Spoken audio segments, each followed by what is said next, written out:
Oh, boy. Wasn't the worst. Wasn't good. Wasn't the worst. What's up, everybody? Welcome to the Losers Lounge. The Nuggets fall 121-126 in Philadelphia in the MVP showdown. Embiid goes for a monstrous 41 points and 10 assists to go along with 7 rebounds. Jokic goes for 25 points, 19 rebounds, 3 assists. And the 76ers pull it out in the fourth quarter, outscoring Denver 27-17. We got a lot to talk about. I feel like there's a lot. First, we're going to lament. We're going to speak emotionally. Then we're going to be rational and try to talk about some of the different things that happened. There were some very strange but also interesting choices made by both teams in this game. We'll talk about all of that and analyze this one. I got Brennan Vogt with me. I will say that the result did not go in Denver Nuggets fans' way. The game did live up to the hype, though. Playoff atmosphere in the DNVR bar tonight. Really good game. It was fun, man. It was fun to feel something like that in January, and I am looking forward to the next one, but we got this one to talk about still. I remembered, this was a true story. Last year in the playoffs, I had to stop drinking caffeine because during the games, I'd be like, my heart would be going too fast. Right. Tonight it happened. I forgot about it. So tonight I had some caffeine. My heart was about to explode. Over here, I got Harrison Wind. I think Vogt's right. This is the only game that's felt like a playoff game so far this season. Game one had like this for the excitement. first quarter.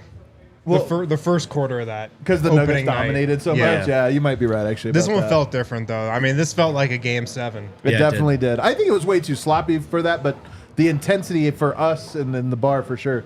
And then Superstar down.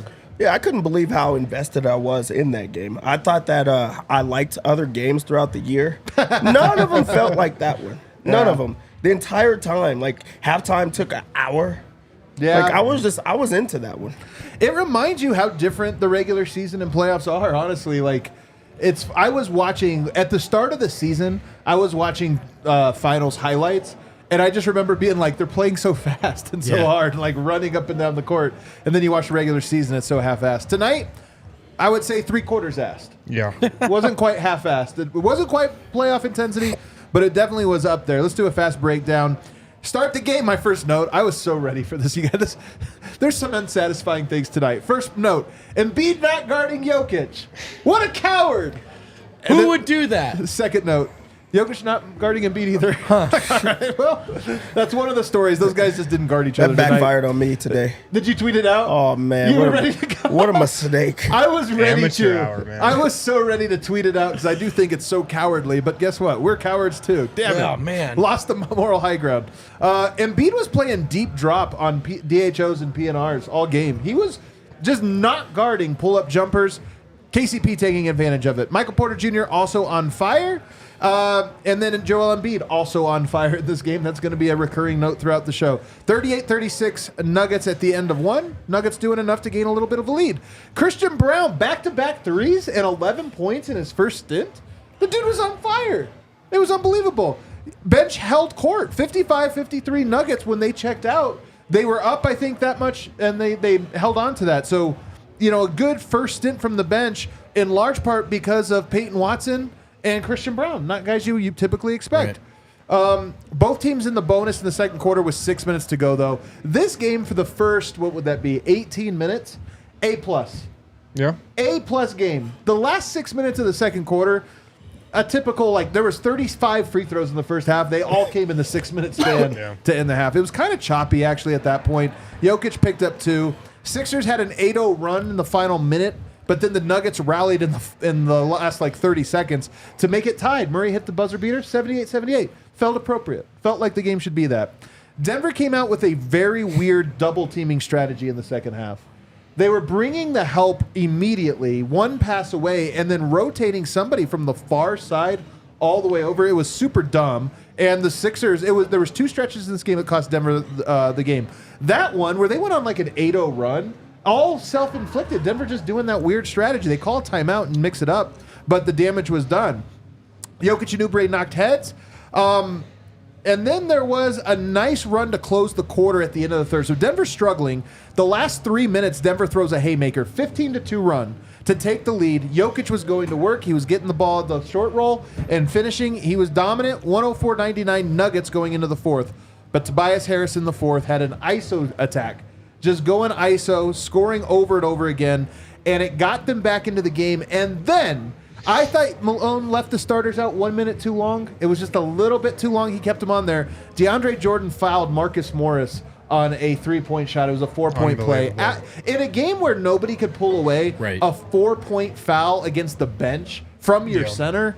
Oh, that was a tough one. A minute away from Yoke taking the floor, too. So they come back. No, it was right then. They check in. Both starters come back in. 7 minutes and 28 seconds left. Jamal Murray, the second stretch that cost Denver, though, was that first minutes with them on the court. Murray had 2 turnovers attributed to him, and I think another one that wasn't, or a shot clock violation not attributed to him. He just was making horrible reads in the pick and roll for some reason. For one, Embiid was in deep drop, take the shot, and then Embiid on fire in the fourth quarter. He just did not miss, including the dagger, which was a lot like last year, a 3 right over Jokic. He wasn't missing tonight. He had, I believe, I can't tell exact number, either 6 or 8 points in the paint tonight. He had 32 or 34 points outside of the paint tonight. He was just absolutely on fire with his jumper, and they get the win, 126-121. All right, Dev, start us off. What's your big takeaway? Big takeaway was, if that is what we would get in a finals, sign me up right now. That game was incredible, like a classic type game, and it does suck that they did not go against each other because those two guys really do want it. They want it. Really competed hard against each other, did everything they could to try to secure the win for their team. But the competitive edge on both sides was up. It's not like a Jokic didn't care about that matchup. He did. He gave it his all. Yep. But I really did love that game. It was good. It was a really good game. It is hard sometimes to separate it. I will say, for me personally, this one does just feel like a regular bummer. It's not like distraught. I think last year I was more distraught by the game. This one, look, Denver played well. They didn't do the things they needed to do to pull it out. Yeah. What about you, Wind? My big takeaway comes down to the fourth quarter because that, to me, is where this game was lost. It was 111-111 when the Nuggets starters and Jokic checked back into this game. Denver gets outscored 27-17 in the fourth, and Jamal Murray wasn't good enough. He was not good enough in the fourth quarter. 2 very costly turnovers in the fourth quarter on just basic two-man pick and rolls with Nikola Jokic, plays and passes he's made 1,000,000 times in the finals. And just the Nuggets execution in the fourth was not good enough. And I feel like Jamal Murray got outplayed by Tyrese Maxey today.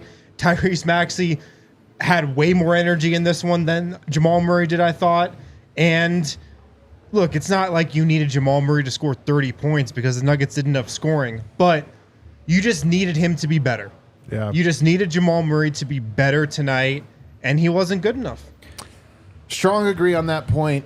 Strong agree on it. We're going to get into some Murray stuff here for sure. What's your big takeaway? I did have the same one on crunch time, them just not looking like the Nuggets, right? And there are a couple stretches where it felt like they played like it was a playoff game back in the days when they would go to game 7s, and sometimes they'd get a little rattled. And particularly in the final 4 minutes of that game, Denver was still in it. Yeah. And they seemed to play that game as if they were out. You know what I mean? It was a little like they were down by 15. It was bizarre. Like I thought maybe cleaner Nuggets basketball down the stretch, and that was still a game, as evidenced by only the 5-point deficit margin of loss. So I just thought it was weird. I thought Denver kind of in a spot where we're used to them being composed. They weren't. But also, I think some of this is like you could take that exact same game and you play it in Denver, and the 5 to 10% swings could go Denver's way. Philly's players hit their open shots in Philly. I'd like to see it in Denver. But yeah, they weren't composed enough down the stretch, and that was still a winnable game for me. Definitely was. Definitely not composed, which is weird because the whole game I felt like guys stepped up. I mean, this was both teams as role players made shots tonight at a crazy clip, especially in the first 3 quarters. They were just incredible shot making from guys you didn't expect. Christian Brown, Pat Beverly, Peyton Watson, Michael Porter, you do expect it, but he brought it tonight. Like there were just Tobias Harris. All the other guys I felt like stepped up. I thought Yoke played a very good game. Embiid played a phenomenal game. Maxey played a good game. I agree with you that I thought Murray did not have necessarily a great game. He was the one missing piece. But for me, the big takeaway is the defense Denver decided to play bothers me. And it bothers me because it was a little gimmicky. You know, it was gimmicky. One, to go, we understand why you take Embiid off of Jokic. For one, last year Jokic was cooking Embiid in the post. Even tonight, in the moments when he got him one-on-one, he did a great job. I think he scored every time in the few times where he got him switched on him. Yeah. Maybe he missed one or two here, I don't remember. But he was scoring well. So I understand why the 76ers take him off. Aaron Gordon, not a great floor spacer. It's actually the smart way to guard Denver is to put the rim protector off of Jokic and onto Aaron Gordon. But for Denver to be doing these doubles that were so obvious, like Embiid had 10 assists tonight, and I don't know if any of them were like impressive. Denver just made the easiest one pass away, hard double, and like I get it, you're scared of him because he's going off, but guess what? You didn't stop him either. So you ended up giving away both the scoring and the assisting tonight, and you did it on a defense that I've never seen them employ before. This isn't like they've done this against other teams. So you bust out a new defense. To me, it feels a little like almost like you're not trusting your team to do it or not putting them like challenging your team to go out there. And I thought, okay, maybe you do that for a half. Maybe you do it for 3 quarters. Fourth quarter, here they come. Yoke's got 2 fouls. You got 4 fouls to give. Put him on Embiid. Now let's guard straight up. And they still didn't do it. So part of me is frustrated with the fact that Denver seemed to concede that in ways that not like Philly, where at least it makes sense. With Denver, I'm like, what are you doing? This isn't how you play. Yeah, I think that's where Denver really lost the game to start that second, half, where he got to just get a few different shots off. Yeah, they came on a run after that, but it just showed them, like you talk about gimmicky, it was reactionary. That is not the defense that they typically play ever. So now you're putting guys in different spots where they're, not trusting their defense, or they're just leaving guys open because it's not something that they, do often. Also, you have defenders that you can employ out there. And, if you take off Jokic off of, I don't think that they should have, but once you take him off of them, you still have the guys that you could match up with. Aaron Gordon's a great defender. KCP's a great defender. Jamal, he just didn't have it today. And Michael Porter Jr., struggles at times, but they didn't attack him every single time. So why not stick with what's working, but also stick to your brand of basketball? That was not their brand of basketball, and that's where it gets tough to watch because the Sixers are ready for that. They have seen that all year, where guys are trying so hard to stop Embiid, where you go away from what got you to this point. So the reactionary defense, I do think that's where they lost the game. Well, you said Embiid and the Sixers were ready for it. The Nuggets definitely didn't seem ready for it. They did not execute that game plan very well, especially in the third quarter. Just ridiculous basic mistakes on defense, like doubling off of Tyrese Maxey and leaving him wide open. But I think that was the game plan. They were doing it as if it was the plan. That's a stupid game plan. Yeah. That is a stupid game plan if that's the game. I mean, are you serious? Why would you double off Tyrese Maxey? He's a great shooter. It didn't seem like Denver had a ton of confidence in the game plan. Going into timeouts, it seemed like there was some confusion, guys pointing, talking. It seemed like they were not confident in what they were being asked to do. And yeah, I'm with you, man. Weird to debut a never-before-seen defensive scheme in this game when the Nuggets never go out of their way to adjust game to game in the regular season. They never do. So I was surprised that that's the route they went. I love the points you guys are making. It reminded me a lot of when the Celtics did win that first game against the Warriors, right? In the finals, Tatum went off, and this is a real take. I'm not doing the thing. This is funny, though. They made it too easy for there are certain guys where I think if you have a good enough team, you kind of want to let them be themselves, right? And they basically did a similar thing with these hard doubles, and guys were wide open, one pass away. And Tatum's not a playmaker, but you don't have to be a playmaker to make that read. And it was just easy, wide open threes. And then the next game, they kind of relaxed, and they let Tatum take some of those tough, long twos. And I almost felt like Embiid hit every important jumper tonight. Tip the hat, credit where it's due. But I almost felt like they did themselves a disservice by making it one pass away, wide open three. Right. As opposed to make him take and make the long twos. You can live with that. You can trade with that. Yeah. But they almost made it too easy, and they turned a guy into a playmaker who they later in the quarter, right? They had the double come from a different spot on the floor, and it came later in the shot clock, and they had him trapped under the rim, and he turned it over to Jokic. Yeah. Those are the ways you can confuse him, right? But if you just give him that easy, simple pass over and over again, those guys were just in a rhythm. And I'm with you guys. It felt like the game swung there. You want to keep him off the line. This is one of the reasons you're going to not put Yoke, because you don't want Yoke to get foul trouble. I understand mixing up coverages.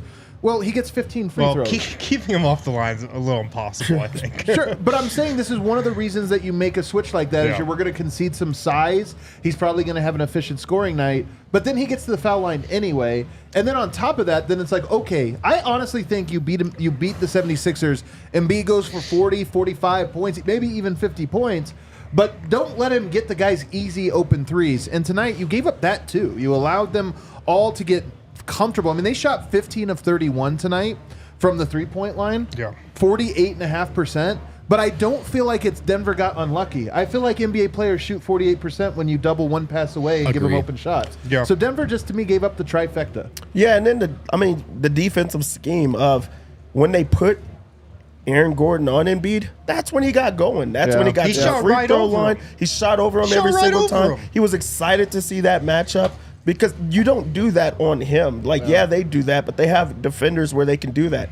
Embiid is a guy that's just aggressive. He's going to get to the free throw line. He's going to keep shooting every single time. That was not on Aaron Gordon to be able to try to have that matchup because he's just not big enough in any way. And then he got his momentum going, and then they started trying to send double teams, and then Embiid is a good enough playmaker where he can hit the open guy. They start knocking down shots. Tobias Harris had an incredible game. It just was a lot of bad at the right time, for the Sixers. So, you tip your hat to their game plan, but this is what they see every single night. That's what bothers me most. They didn't give the Sixers any new looks. They did what they wanted them to do. So frustrating one. I put this out to people did not like me saying it on Twitter. I tip my cap to Embiid tonight because last year, one of my takeaways from last year's game was, Jokic was dominating through 3.5 quarters, and Embiid had 30-something points. And my whole thing was, but they're all outside the paint. Keep them outside the paint, and you're up 15. And this is that's actually the script. Some guys, you just say if they score their points, it's okay. Tonight, if you would have told me Embiid would have had 6 or 8 points in the paint, that's all he got, I'd have been like, I'll take it. That is exactly what you want. Tip your hat when a guy makes a bunch of shots, and I'm with you. Good shoot. You wouldn't tell Steph Curry to get easy shots because he'll get going, and then he's going to make tough shots. And I thought tonight that scheme allowed him to get easy shots early, and he just rolled that momentum all the way through to the end of the game. So, all right, let's take our first break. On the other side, I do want to get to Jamal Murray because I have a pretty scorching take about Jamal Murray that I've thought about for a while, but it felt too harsh. Tonight feels appropriate. Guys, go to FuboTV.com/DNVR to get set up with Fubo TV.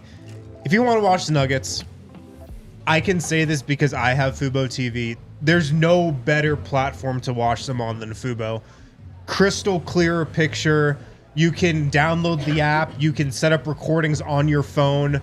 I was out the other day, forgot to record the Nuggets game. Boom, logged into my app, quick record. Nice. It's good to go.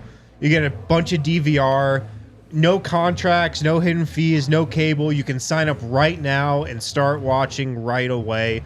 You get 140 plus live channels as well, sports shows, movies, and news. All the sports you want, and most importantly, you can watch the Nuggets and Avs on altitude. So FuboTV.com/DNVR, you can hit that QR code right there on the screen as well. Oh, look at that, man. 15% off your first month of Fubo Pro. So you get everything that comes with Fubo TV, but you get even more with Fubo Pro. So FuboTV.com/DNVR.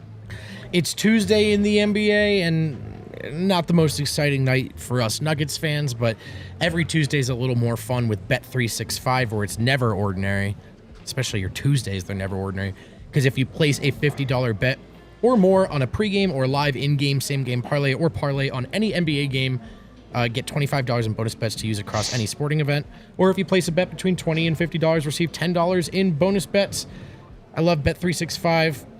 It should never be ordinary. Any given possession should be special to you, and it can be with Bet365. You have to be 21 or older, physically located in Colorado. Please gamble responsibly. If you or someone you know has a gambling problem and wants help, call or text 1-800-GAMBLER. And we are back.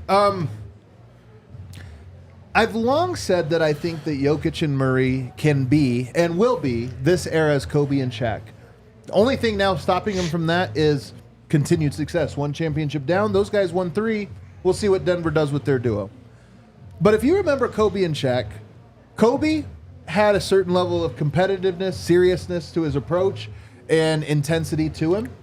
He was constantly in shape, constantly locked in, consistent. And then you had Shaq, who was sometimes used the regular season to get in shape. I don't think guys need to be in playoff shape in October and November. Murray was the most tired guy on the court tonight. And I think the reason he is a playoff riser, as great as it is, and we owe him an enormous gratitude for what he does in the playoffs consistently. But I think it's clear that he doesn't take the regular season seriously from a conditioning standpoint, because you watch all the guys on the court tonight, and there were old guys on the court. There's Nick Batum on the court running him down and blocking his shot. And if you go back and watch that highlight, I was wondering if somebody had slowed down the highlight to like 3/4 speed, how slow he was going. And Embiid was in a drop tonight. Wide open buckets if you want them. Wide open buckets from the foul line in the pick and roll if you want them. That's the shot they're giving you. He missed one. He took a couple, but wasn't aggressive there. Gets switches against guys, dances with the ball for a long period. Can't do much with them. So it's one of the things about Murray that bothers me is he is a different player when he gets in shape. He's so quick. The bubble was the best I've ever seen him in terms of just quickness. Last year in the playoffs and especially in the finals, by the time that went on, the Lakers and Heat won, he was phenomenal. But for some reason, like Shaq, he's content to only be that guy when it matters most. And again, most important when he does. But it is frustrating on nights like this, narrative nights, when you're like, all right, but Maxey's going to outplay you because you're just too tired. And that's just how it felt tonight. It's a harsh criticism, but it's how I felt. Yeah. Somebody said he plays like he's 34. He really does look like old out there at times. Like some nights he's moving well and sometimes he's not. I hate how aggressive and spry he looks against the bad teams, because this was a very good opportunity for him to just go off. They gave him drop coverage where they let him get to his mid-range shot. You know how many players would love the type of drop coverage that he had tonight? What would Dame Lillard think of getting like that coverage? He would love that. Even just Devin Maxey. Booker. Even just Maxey. Even as Maxey, yeah. Jamal was just like conceding it. He was like, okay, like that's okay. And he does look out of shape in these type of games. He was gassed the entire time. This was a hard game. This was a hard game. On both sides of the floor. Like on offense, he didn't want to take those shots. Getting shots blocked by people that should not be able to guard him, getting the switch on people that should not be able to guard him. And then on defense, he just could not keep up at all. And you can see it in the shots. Like his legs are just not there. He did not, look good in this game. And also wonder if it has something to do with that, him and Reggie playing together as the guard combo. That's a whole nother He needs thing, to just sit down for that and just let him be the guard where he doesn't have to bring the ball up as much or, use that much energy on that. Maybe that's the time for him just to score or just go away from that. Like, I don't want that anymore. But he really does have to get back in shape, because you talk about the bubble, you talk about playoff basketball. They're late in the season. So, of course, he's in shape by that time, but you need him for these games that are earlier in the season. You need him to come into the season in shape and ready to go, and he's just not right now. And it was just so clear watching him versus Tyrese Maxey tonight. I mean, Tyrese Maxey played 43 minutes. He could have played all 48. Murray seemed like he was over his limit at 38 tonight, and like Maxey was. It was like Maxey's like one of those toys you like wind up and you just go. Goes, yeah. And he doesn't stop. Right. He just keeps going. So that was really clear. And look, man, an elite Jamal Murray is the one thing I think that separates the Nuggets from being a 60-plus win team in the regular season. I think it's true. What do we agree. always say about him? Slow starter, playoff riser. Like, these things are connected, in my opinion. They just seem connected. Are we being too harsh, though, on Murray? Like, it does... Look, if I had to pick between great regular season, bad postseason, or bad regular... I would take it the way that it is. But I don't think you guys have lost sight of that. Yeah. It's a contextualized criticism, right? It's contained in the reality is he's not been a regular season showstopper, and I do think a lot of it for me has been conditioning. And I'm not privy to Jamal's workout plans and stuff like that, right? It's all anecdotal, but we've said it too many times. To me, in the bubble, he looked so amazing because he looked like he was in incredible shape, and athletically, he looked more capable. He had more energy. He looked shiftier, and I do. we said it on the show yesterday that as much as we expected Jamal to produce to some level in this game, were we 100% confident that he was going to lay it down? And again, it's not because of talent. We know he's good enough, and we've seen him do it. And by the way, he might very well do it in this matchup in Denver in 11 days. But there's a layer of doubt, and I do think a lot of it, for me, comes down to conditioning. What's weird about all of this is when we talk about, but the playoffs are what matter, and the playoffs are where you're there. The NBA is in this weird place right now, and I think it's because we're all smarter as fans to the very specifics of it, where we just know the regular season doesn't actually matter. And it's this weird thing, and I think Murray also knows that, and the players in general know it. But it kind of does suck because as a fan of sports, it sucks to be aware of the meaninglessness of it, right? Yeah. When things feel meaningful, that's when they're the most fun. The stakes feel so high. And with Murray, I just think there is this thing of like, I'm not in shape, but coast through and then be healthy and ready for the playoffs. And it's like, that's true. But then you get nights like tonight where we're like, what are we doing? Why are we so invested in this stupid thing? And why are we so invested with him playing with the bench? Why exactly? Is that what we're invested in?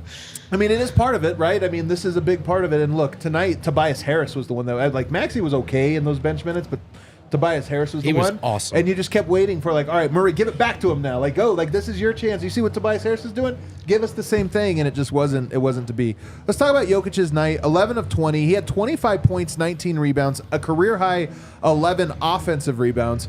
Here's what he was a +1 tonight, which is kind of funny. Yeah. Now, I will say that's disguised. I think that's in part because he was taken out when Denver was fouling late, so you end up not getting docked the points in the free throw game. He was probably really like a -3 or so. Plus minus truther. Well, I'm just saying that. Yeah, you're right. People are going to be like, they won his minutes, but it's a little disingenuous. No, they you're right. slightly You're lost right. his minutes, but very, very close. But to me, this night, like, Yoke, we've often seen he takes what the defense gives you. They take Embiid off of him, and he knew it's not about attacking my guy now, whoever that might be. It's get on the offensive boards and clean up, and he has 11 offensive boards. I actually thought he was really good in this game. I don't have a ton of critiques of Yoke other than I wish he would have guarded Embiid a little more. I thought he was very good in this game, too. He was very good in this game. Embiid was better, but I thought Jokic was very good. Yeah. And I get what D-Line says a lot now, especially after a game like this, when he's just like, I just want Jokic to have 40. I just want him taking every shot. It's easier to make our narrative arguments when a guy goes for 40. Yeah. But honestly, I felt a little that way tonight. Like, I actually kind of did, and I'm usually never that way. I'm usually always, you just trust Nikola Jokic to make the play, trust him to read the game. I kind of just wanted him to go shot for shot with Joel Embiid at times tonight. And I feel like, maybe Denver wins if Nikola Jokic has 40 in this game. So he played well. He played very good. I thought he could have played a little better. I thought he could have been a little bit more aggressive, just looking to score. But he played more than well enough for Denver to win. Yeah, big matchup, and he stepped up into it. This was a game that the narrative is always like, does he care, or is he going to try to compete? I feel like he competed in this one. He took 20 shots in the game where he could have just not done it. I wish he would have took more. Like, I really do love when he gets in that mode, especially when other guys are not following him. This is a game that Jamal didn't have it going. Michael Porter Jr. wasn't scoring much. So, like, this was a game he could have taken over, especially with them going with a smaller guy on him. And that's why we saw the offensive rebounds, which he had a career high of offensive rebounds, because he's shooting it. If he misses it, he's going to go right back up with it. And that's where the competitive edge came out. But I do think that it was a IQ game of him just trying to read what's happening right now, and still trying to compete in that, cat and mouse game. But I really did love the way that he competed in this game. And I think that in 11 days, he's going to go even harder, where he tries to score every single time. But him and Embiid went after each other. I love that. Yeah, he competed his ass off, man. Like, he played hard. You could see it. He was tired too. You could see it in his eyes. Like, Nikola Jokic wanted this game. Yeah, he wanted this game way more than he wants a lot of other regular season games, and we were wondering about that coming in. He played hard. He played well enough. I was very pleased with like Nikola Jokic's approach and just how he handled himself in this. I agree with you guys. The 4 turnovers to 3 assists is obviously suboptimal. That's never ideal. It did feel a little bit like he was where he wanted to be on the floor at all times and for the right reasons. And it's like this game wasn't necessarily about a high assist total. Like if Murray had just maybe read some of those pick and rolls differently, it's about Murray eating, and Jokic is content with that because he understands how he's being guarded. He did get 20 shots up to Embiid's 22, and it's not like Jokic can just press the I get 15 free throw now button. Whether that's a skill or not is up for debate. It's just not something Jokic can do in the same way. I thought he was aggressive enough, but it's for me, it's the only 3 assists, and I think some of that can be chalked up to some wide open misses from some good players on the road. Yeah, I think the other thing about Embiid not guarding Jokic and guarding Aaron Gordon, Jokic can't run him. You know, one of the ways that he has been very effective on him in the past is wearing him down throughout the course of the game, and then by the fourth quarter, Embiid's just too gassed to keep up with him. Embiid kind of gets an easy matchup now when he plays, in large part because he's guarding Aaron Gordon. He just doesn't have to guard him. And then in transition, he can kind of just get back and rest a little bit. So Jokic, I think, has lost that, and I'm not sure how Denver's going to be able to take advantage of that next, you know, to try to wear out Embiid. I think they could probably try to put him in more pick and rolls, try to use Aaron Gordon a little bit more and draw Embiid out a little bit more. But that's you gotta one thing. force some misses. Like this game was such a slow pace, man. There were no fast break points in this game because everybody was just making everything. Yeah, so that makes it easier on like the big guys too. It's funny because everybody was so tired, and there was no fast breaking. But I mean, because of that, the starters played like heavy minutes. You know, the only thing about the Jokic thing is Denver had a 131.5 offensive rating tonight. It was the 89th percentile offensive game. So to me, like the idea of Jokic scoring a little bit more, this or that. They only had 17 in the fourth, though. You could point to a possession. I think a lot of that was Murray, a couple turnovers, blocked at the rim. You know, then the 24-second violation didn't go into him. It's like those plays. But nonetheless, I do think there was a play or two where it was like, hey, this is your moment to kind of step up and go for it. Whatever. I still think he played well. It'd be like an A game for me for him. It's just that he so happened to have gotten outplayed, even though he had an A game. Aaron Gordon, 7 of 11, 16 points. Actually, we got to take a break. Yeah. We got to go to a break, and we'll get to the other side. Run through some of the other key players tonight. Shout out Red Hawk Roofing. If you guys need anything to do with your roof, check out Red Hawk Roofing. They do homes. They do businesses. They might have been here at the bar tonight. I don't know. They're here always rooting on the Nuggets with us. They're also giving away 2 of their company tickets to Nuggets Sixers on the 27th. And how you can win those is by coming to the bar for the watch party on the 25th. So 2 days before. They're raising money to support the Volo Kids Foundation. So super good cause, really good people. Come to the bar on January 25th to try to win Red Hawk Roofing's 2 company tickets to Nuggets 76ers, the rematch. But yeah, if you're looking for a new roof over your home or business, Red Hawk Roofing is your go-to. Tell them DNVR sent you, redhawkroofing.com. Oh, yeah, that's me. Breckenridge Brewery is awesome. It's the official beer of DNVR, and you can enjoy it at DNVR. We've got a great many Breck brews on tap or by can, and if you're looking to enjoy a delicious Breck brew in the safety, comfort, and convenience of your own home, check out the Breck Beer Locator. It'll tell it what kind of Breck brew you're looking for. They'll tell you where to go to buy it. You can bring it home and enjoy it. It's that easy. Or just come see us on the corner of York and Colfax. Again, great crowd tonight. And I actually do want to encourage everyone, if you're free when the Nuggets are away or you're not going to make it to Ball Arena, I know we're used to these games now. We're waiting for the playoffs. Keep coming to the bar. It is so much fun. Tonight, like, it's up to us to create meaning, right, across a regular season. And tonight, I got a lot of it by people showing up and watching the Nuggets together and treating it like a playoff game. And people enjoyed that delicious Breck brew. You can always do that at the DNVR bar. Alrighty, segment 3 here.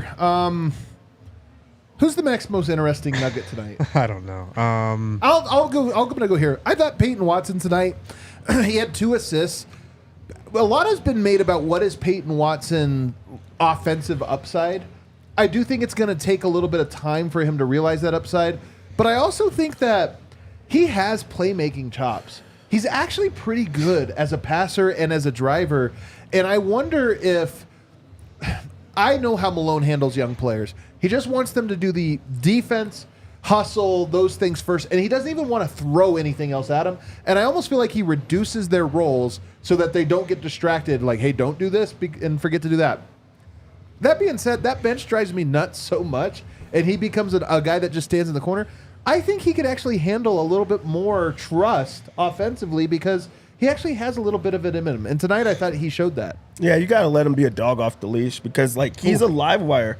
He had a play in this game where he just made a play happen and then dropped it off to Christian Brown for, like, the easy and one finish. Yep.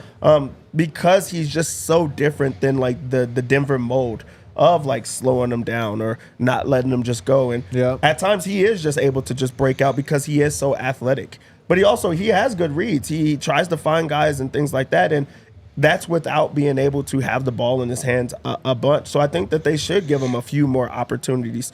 Also on defense, he's so good at just, turning up the volume just a bit because he has those defensive chops. So I do think that they should let him just run around a little bit more and just trust in him. I think he had a pretty good game as a young guy. I thought he played a great game. Offensively, you continue to see the flashes, and then defensively, they stuck him on Maxey a couple times, and he did a great job just denying him off the ball, like using his 6'8", 6'9" frame, just denying him and kind of keeping it out of his hands sometimes, especially when Maxey was playing with the bench unit. The bench was not the reason the Nuggets lost this game. The bench played well enough, I thought. And it's the DeAndre Jordan and it's crazy. The game literally was that play. But even with that, man, I'm saying they lost by. Oh no, they lost by 5. I'm with you, Win. I'm with you. The bench in the end, it was fine. It was good enough to win tonight. I'm with you, Win. And that's crazy how much work that one mistake by DeAndre undid. Like if that's a 4 3-point deficit with Jokic coming back in, just the difference of that psychologically. Yeah. But I'm with you. Like Reggie and Christian did enough. Peyton had some flashes. Like this was not a bench sunk them game, in my opinion. And Peyton Watson hit a 3 tonight, and then guarded Tyrese Maxey incredibly well. And you know what's funny? I was thinking about this tonight, watching him navigate pick and rolls, and with his long arms, his long length. KCP is such a good person for him to be studying under. KCP is so good at navigating screens, and on tonight I saw Peyton Watson navigating screens really well. Yeah. And I just kept thinking, if he can, there's certain things you hope he's honing in on, learning a little from Yoke, learning a little from KCP, maybe even a little from MPJ. And tonight I saw a little bit of that, the KCP part of it. Michael Porter, 6 of 12 tonight, goes 4 of 8 from the 3-point line, 20 points and 5 rebounds. He was a game worst -12, and I couldn't tell you why. I'll have to go back and rewatch. Anybody know why he was a game worst -12? Dumb luck? Did they just give him -12 for pulling a 3 on that 3-on-1? I think it was because that was a wild play. That was actually the most funny. Come on, this is an extreme Mike play. That was this is extreme Mike play. He had to back to the corner to take it. Yeah, I know that he talked to him the Mike moment. He's like, I worked for this steal, I should be able to take the shot. He's like, fuck it, they'll rebound. But the -12 came, I think, at the beginning of the third quarter, where the Sixers went out on a run. He got out, and then Denver went on a run. I think that's where it happened. But, I mean, Michael Porter Jr. was good in the first half. Yeah. He was really, and his big thing is about being involved and having the offense be involved with him. When he's shot ready, when he's a part of the offense, good things happen. And then he becomes invisible. Or he makes a bad play or two, and then it just unravels for him, where he just can't bounce back. So he needs to have a bit more, mental fortitude of when he makes a mistake, still continue to play. And then also the guys have to trust in him if he makes a mistake that he can bounce back for it, because there's a lot of times that he just is not part of the offense anymore. If he makes a mistake, it's like, all right, well, we're not looking your way anymore. Right. And that's not how you play with a guy like that. You also have been with him for a few years. It's not a new young guy or anything like that. He should be part of the offense because he is a weapon that Denver should and can be using at all times. So there has to be a bit of give and take from the guys, and also Michael Porter Jr.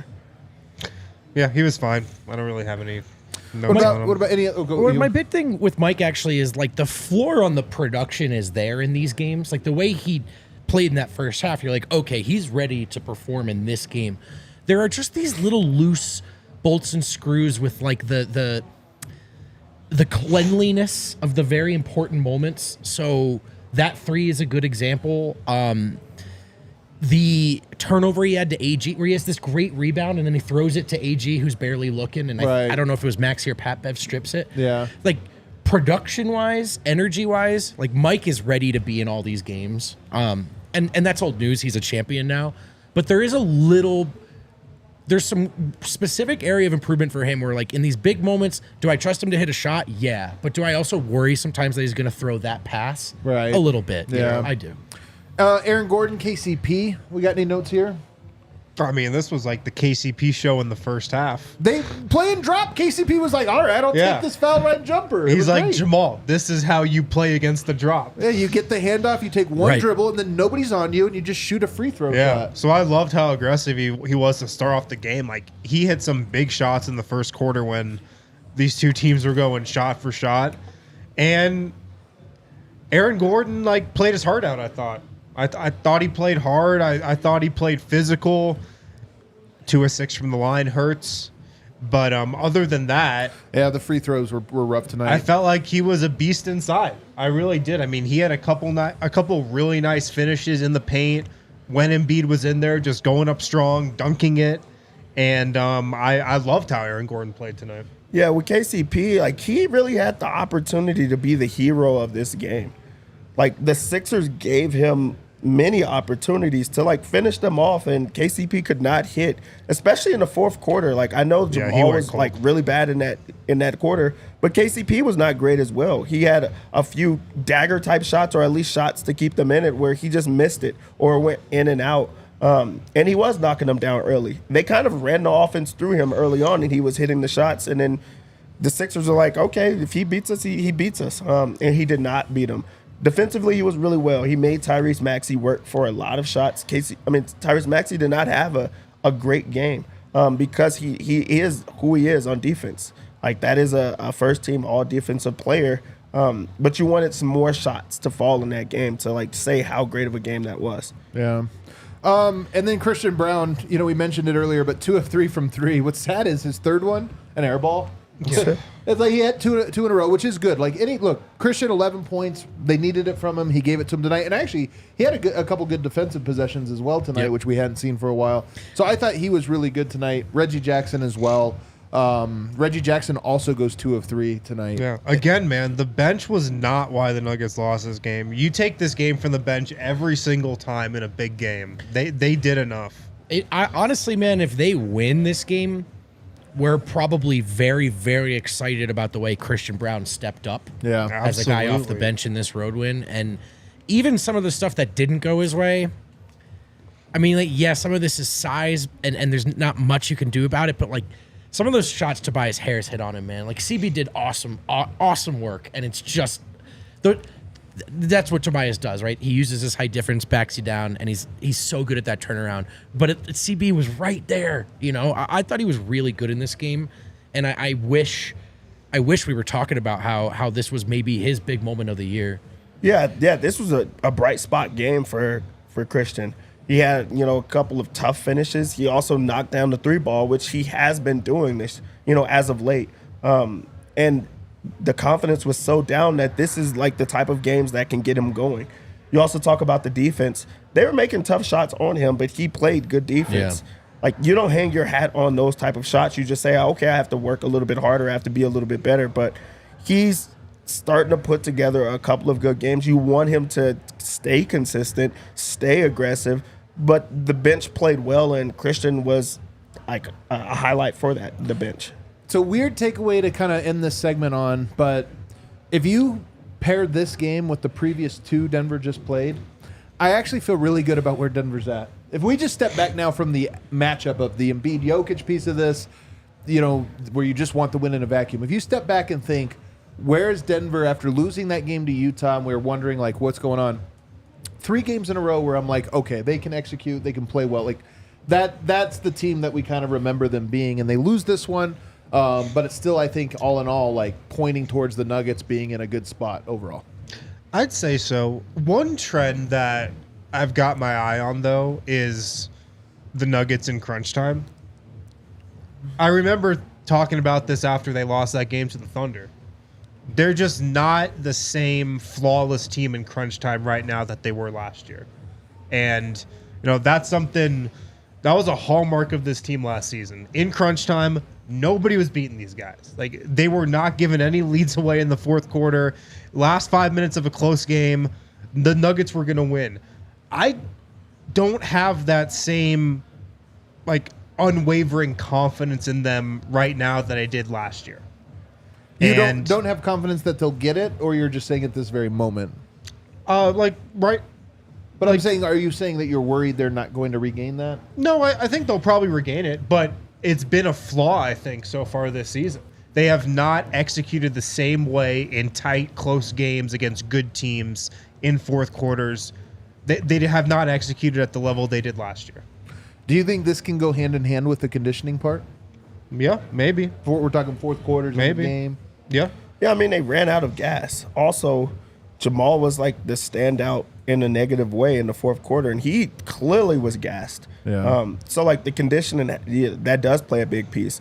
Also, it's stupid mistakes. Those are not passes that Jamal makes earlier in the game. Yeah. Those are, simple passes where they just have to find that chemistry again or just get on the same page. They're just not in the same rhythm. So I think conditioning is the biggest piece of that. KCP is missing shots wide open where his legs are just not there and things. So it'll come, but it is not there right now, like Harrison said.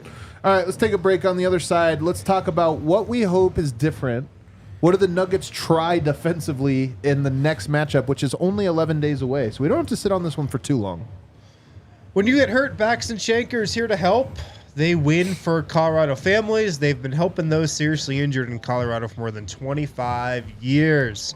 And you don't pay Baxton Shanker any money until they win your case. No upfront fees, no fees while they work on your case.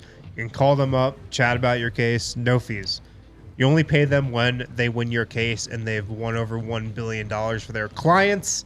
They've got neighborhood offices in Denver, Aurora, Englewood, Fort Collins. So if you were involved in an injury case where you weren't at fault, car accidents, motorcycle, rideshare, pedestrians, trucks, give them a call, 222-2222 to find out if you have a case for free. Backus and Shanker wins. That's it.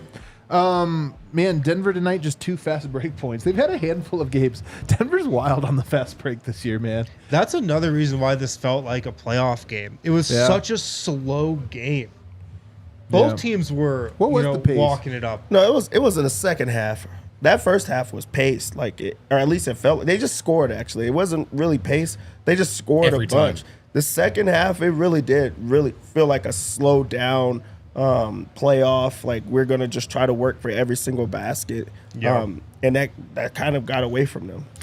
Denver only 23 assists. Again, part of this is how much Embiid's off. The paint's kind of clouded. There's not a lot of drive and kick. There weren't a lot of lanes. So 23 assists is probably a season low for the Nuggets. I'd have to look it up.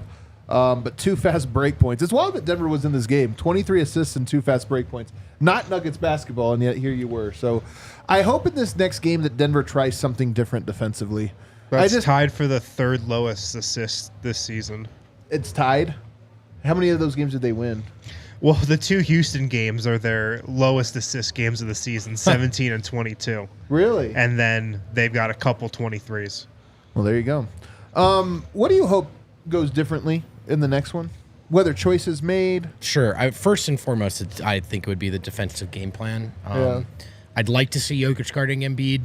I think you could argue some of it might have been about not avoiding foul trouble, and so I get it.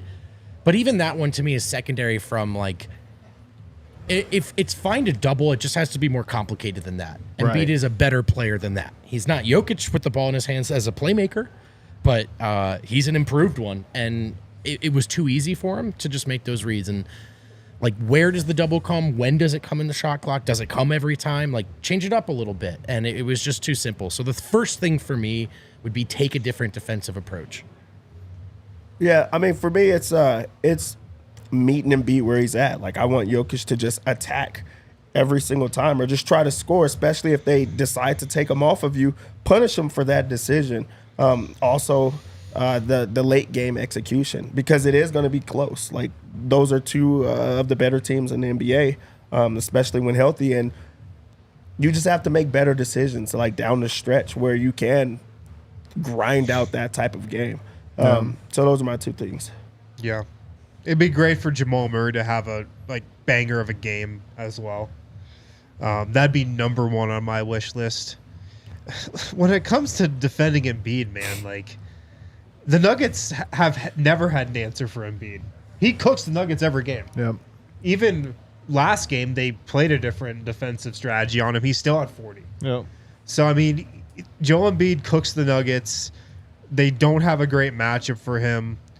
And, I mean, if he's hitting his jumper, you can't stop him. Yeah. You really can't. Michael Porter, one silver lining, 45% from three over the last 15 games. 45. That's the number we expect. And it still feels like he's off a little bit. He's actually now one of 4 players in the league shooting over 40% on 7 attempts or more. There's only One of how many? There's only 4 players in the are league. they? It's Malik Beasley, Michael Porter Jr. Malik Beasley's shooting the he's shit shooting out of the really ball. well. Oh, it's the regular season. But yeah, Malik Beasley, Paul George, Michael Porter Jr., and there's a 4th that I'm forgetting now. But these guys are the only 4 players in the NBA to shoot 7 threes a game and be up over 40%. Porter just got there last game, 4 of 8 tonight. So yeah, the shot's back, man. And if you look at these last 15 games, he had 4 tonight, right? Does he go 4 of 8? 4 of 8, yep. Yeah, 4 of 8 tonight, 7 of 11 the previous game, 2 of 5, 4 of 6, 4 of 11, 3 of 10, 5 of 8. So he's having 3, 4, 5 threes made basically every other game over the last 15-game stretch. So I think he has not had a game without a 3, and he's had only 2 games in that stretch where he went 1-3, 1 of 5 and 1 of 3. So it's under the radar a little bit that Mike's starting to hit his threes, and it's a positive slope. So he might actually, there might be more ahead here, honestly, for him in his shot making. I hope that, yes, a different defensive scheme. I hope that by the time they roll around after this road trip, we'll be right around the All-Star break. I don't know how many games after that is the All-Star break, but it's probably only 6 or 7. Typically, you start ramping up to start getting in playoff shape, and I just hope that Murray, I mean, you have another measuring stick game on Friday at Boston. I just hope, Denver, it's not necessarily needed because you do want to be healthy and at the playoffs, but I do think when you start to look at standings, Denver, it's not inconceivable that they'd fall to 4. I think we've all in our heads had this, they're either going to be 1, 2, or 3, but the Clippers have come on very strong, and you don't want to fall too far behind, and to do that, you probably need to be in shape and to start stringing some of these together, and that's what I hope to see a little bit differently. All right, Alyssa, do we have Super Chats? There were some sickos that Super Chatted this one. Stefan Diamecki. First time chatter, long time listener. All the Nuggets Hell yeah, are good 40 piece. when they need to be. Young Ben showed up in a playoff atmosphere on the road. Optimistic for May, June. Nugs in 20. That's a good silver That's lining. actually a really good one that we It didn't is even the- mention. The fact that those guys stepped up in the game that had the most pressure. I mean, Christian Brown, he's been in pressure before. Oh, some call him a winner. Some people say that. That's a really good note. Good Super Chat. Good first Super Chat. Ben, 1984. This season feels just like last year, which is good news for the Nuggets. How do you read that? It is true. It does feel like last year. Nico Perez sending love to the DNVR crew from Vietnam, boys. Vietnam. Oh, wow. Is this how the rest of the NBA feels playing Jokic? I knew every shot Embiid was going in. Not fun. Yeah, I kind did- of felt the same way I did tonight, feel too. that way, man. I did. No point in taking this season seriously if your $40 million starting point guard can't be bothered to take more than 1 game a week seriously. It's a fair criticism to be upset with him. Look, it's a fair criticism. Today. Today, Yeah, but Today. I mean, but come on, guy, he'll be back. Yeah, it's easy to Probably lose sight soon. of. It's about the time he starts getting in shape. BJ Malaise was working and only had the game on in the background. Can't wait to listen to the Losers Lounge. Always feel better. Losers Lounge equals best value in media. Best value. My take that. goodness. Well, it is free, so I do. But it's a great That is value. a great point. Yeah, it is. Not for BJ Malaise, it wasn't, though. He's super chatted. Again, plenty of fingers to point, but the guy who drew up whatever the hell that defensive game plan was deserves the majority of the blame. Embarrassing. It was an experiment, you guys. It was. They picked a weird game to experiment. Did the Nuggets throw the game? I hope they throw the game plan out. What if we Like, one Did pass they away throw the off game? Maxey help and then rotate from the based far off side? that decision, I don't know. Based off doubling off Maxey 1 pass away, I don't know. The first few minutes of that quarter were just like, what are we What are we doing, man? The margins were so tight, too. Steve, Joel is a really great talent, but his game drives me nuts. Centered around jumpers and foul calls, which, by the way, do not translate to the postseason.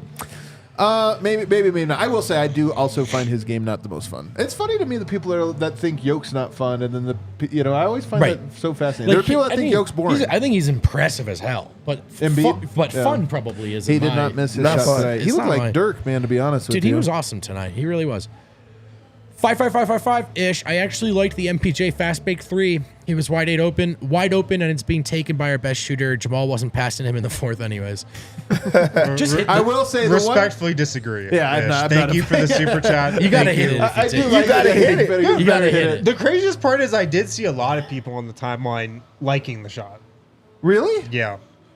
He's not the greatest of passers. Other people, right, other than just the pass. He might have ended up throwing it out of bounds or off the rim. You just have to knock it down. That's it. You do have to knock it down. NBA players suck at running fast breaks. They're so bad. This is your wheelhouse. They're right so here. bad. By the way, that one where Murray gets blocked by Batum. I was sitting here thinking the whole time, Porter needed to sprint to the corner and get there a little earlier, but I was thinking it was the perfect drive kick to the corner for the 3. Instead, slow-ass layup gets blocked by a 50-year-old. He could get to the corners with a little more urgency on some of the breaks, I think. But he also was like, you want me to sprint there? He's going to pass it if I do? Come on. That's so true, dude. Shaban Kellen, has anyone done a wellness check on D-line? I did see him tonight. I did. He was here watching the game. He passed the wellness check. He passed it. Optimistic take. The Nuggets will take it up a notch when the playoffs begin. Nuggets have been playing with a championship hangover all season. First of all, do you know where the one pepper take is, Alyssa? Kale's on vacation. Do you know where the one pepper take is? The Nuggets will turn it up in the playoffs. They're going to play a little bit harder. I'm telling you, man, this is the thing about these Nuggets, and you can't be upset about it too much. But it is one of those things where they just kind of know the formula. Like I said, the NBA was better when no one realized that resting on back-to-backs was smart and load management. Dude, if you look at LeBron's rookie season, he played like 44 minutes a game. Nobody does it anymore because we all got a little too smart about things, and we realized that none of this stuff matters. And it sucks. The Nuggets know better than most that they're like, yeah, man, what are you... We're going to experiment with defenses. He's like, man, we didn't even try the last month of the season and won a championship. That's they learned the worst lessons. That's fine. But if you win again, you better win 60 the next year. Gosh darn it. Okay. You're going to take 54 and like it. I know. I will, actually. If they win again, I'll love it. And then Austin Rally. Super chat.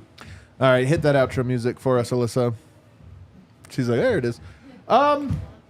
Interesting game. Good one. We'll have to sit on it for 11 days. There is a chance at revenge. After the game, Joel Embiid and Jokic share an embrace. And allegedly Embiid told him, hey, you're the best player in the world. You're the finals MVP, the reigning champion. I'll see you in 11 days. Which is both a gracious compliment, and I think he honestly means it sincerely. Like, I do think that through all this, there's a little bit of a, hey, we both know what both of us really want, the championship. You got one, I didn't. Outplayed you tonight, whatever. But I do love the we'll see you in 11 days because Embiid has not been doing that game on the road, and it sounds like he is excited and anticipating playing in that one. So, you know what? 11 days, a chance to redeem yourself. 11 days can't come faster. I like how he knew it was exactly 11 days away. I looked earlier. Oh, him. Oh, Embiid. No, Embiid. Oh, Embiid. Oh, yeah, you're right. Like, not I'll see you in Denver, not I'll see you in a couple. See you next week. I'll see you in exactly 11 days. You guys, man, these one means something. They mean a little something. Any final thoughts? Parting shots? I can't wait for the next one, man. I'm glad we had one to care about, and I can't wait for the one that happens in Denver.